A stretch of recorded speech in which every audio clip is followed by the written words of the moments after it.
Hi, good morning. Welcome to Saturday Science here at UW Space Place. Today we're going to talk about air pressure. So I'm sure many of you have been on an airplane. And what gets an airplane up off the ground? What they use to do that is air pressure. So if you look at the wing of an airplane, you'll notice that it kind of curves up on the top like that. And then it's more flat on the bottom. So as air rushes over the wing, it lifts up the airplane. So what happens with that is that faster moving air means lower pressure. So if the air going over the top of the wing of the plane is moving faster, it's going to have less pressure on top, more pressure on the bottom, and that's what lifts the airplane up. So there's a couple of things that you can do at home to show how that works. There's a very simple one. One thing you can do is take a strip of paper like this, and we're going to see if we can lift this strip of paper up using air pressure. So like I said, what we have to do is have faster moving air. So if I move the air a little bit faster by blowing over it, I'm going to turn to the side here a little bit so you can see. If I blow fast over this paper, the faster moving air over the top of it should lift up the strip of paper.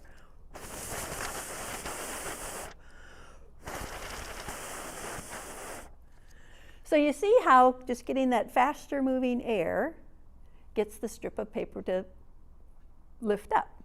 Same thing with an airplane. Well, we can have faster moving air, not just by blowing on it, but by using a hairdryer. So if I turn on my hairdryer here, I've got some faster moving air coming out of there. So let's see if we can get something to float in the air just using air pressure. So I have a ping pong ball here.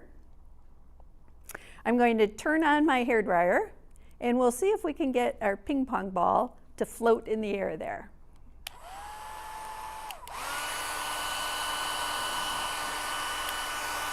Whoop. Another one over here. Let's try it again.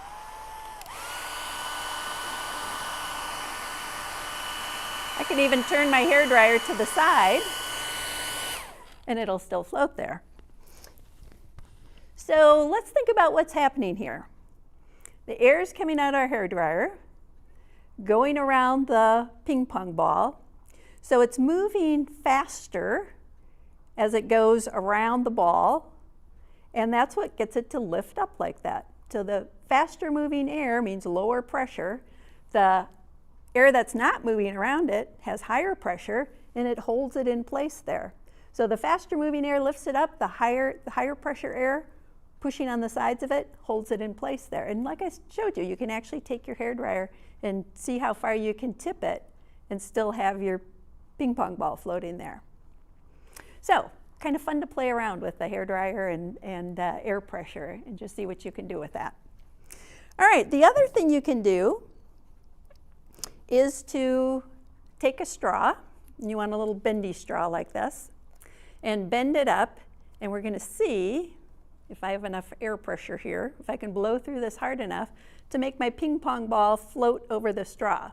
Now I don't have as much air coming out of me as we did with the hairdryer, so it's not going to lift as high, but let's see if we can just get it to go here a little bit. Here, I'm going to turn to the side here so you can see it better.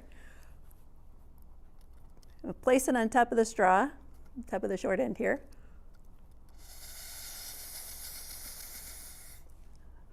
And you can actually get it to float there. Now, if you want to try a little bit more elaborate experiment with this, you can take a liter bottle like this. So this is just a liter bottle I got at the store, it had some water in it. And what you want to do is cut the top off. So what I did was put a strip of tape around there just so I would know where I would cut it with. And you're going to need adult help with this. So you're going to have to get something sharp, to cut around there. And you want to put the tape just where the bottle starts to straighten out. So you notice it's curved here at the top, starts to get straight. So put your band of tape right around the place on your bottle where it starts to get straight. Then have somebody help you with this, an adult help you cut this off, and you're going to end up with just this top here. All right. Now, on the cap, we want to have a place to put the straw through. So on the cap, you're going to have to cut a hole through there. And the best thing to do is to take a nail, if you can find a nail about the same size as your straw.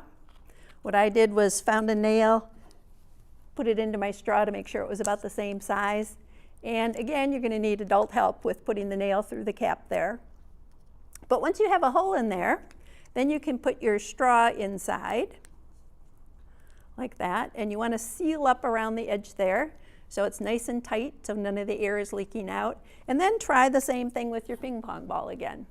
So if you put your ping pong ball in there, see if you have enough air to blow in there really hard, and your ping pong ball should float up in the air like this. Same thing is happening. The air's coming out of the straw here. It's going around the sides of that ball. It's moving faster, and so the ball will lift up out of the cup and float in the air there in front of you. So a couple of simple things that you can try at home related to air pressure.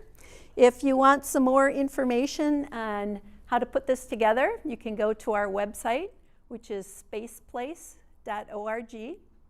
And we always put our week's activity up there. So if you click on the little link there for this week's activity, it will take you to a website called Steve Spangler, who has lots of fun activities on his website and gives you lots of different ideas for things that you can try at home.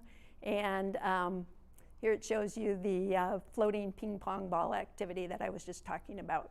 So check that out, and we'll see you again with Saturday Science here at UW Space Place. Thanks for joining us.